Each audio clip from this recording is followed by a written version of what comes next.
fait, c'est une matière spécifique à la filière où en fait on fait des projets où il n'y a pas forcément de commanditaire, il y a beaucoup moins de contraintes que dans d'autres matières par exemple. Et puis c'est beaucoup plus libre, il y a beaucoup de place pour la créativité.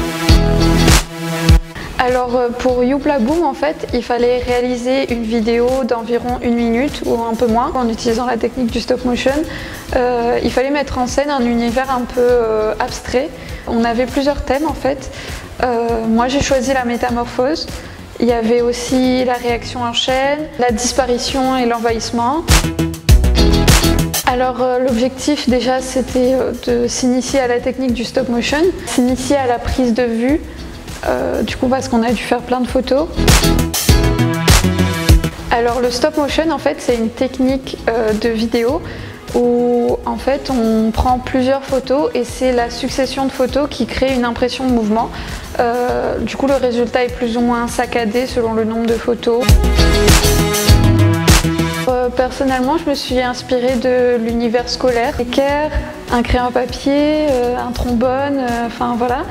Et puis du coup, j'ai mis en scène un petit personnage qui se transforme au fur et à mesure en interagissant avec son environnement.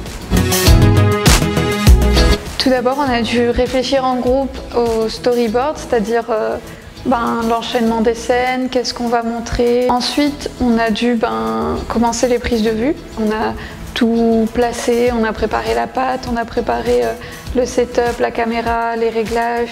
Ensuite on est passé par la phase de retouche de photos parce qu'il fallait qu'il y ait une harmonie, une cohérence entre les photos. Du coup on les a retouchées avant de passer à l'étape du montage. Du coup là on a vraiment placé les photos les unes après les autres et puis on a rajouté les effets sonores qu'il fallait caler au bon moment pour accentuer l'effet de mouvement. Le projet, ça a été fait sur plusieurs semaines. On a eu à chaque fois des séances de 4 heures d'affilée.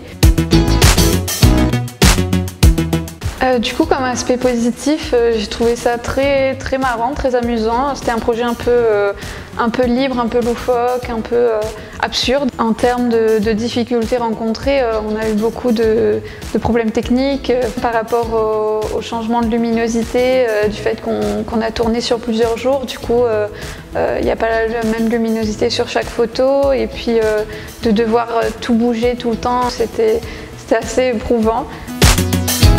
Le résultat me plaît beaucoup, en tout cas de ce que j'ai fait, j'ai beaucoup aimé. Et puis en fait, je me suis rendu compte que le stop motion, c'est quand même difficile, c'est plus difficile que ce que je pensais à mettre en place. Et puis par contre, je trouve qu'on n'a pas eu assez de temps. Ça, c'est un peu dommage.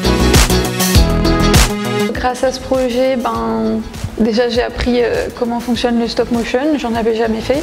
Et puis aussi c'était l'occasion de faire du montage, c'était très enrichissant. Alors maintenant, voici le résultat.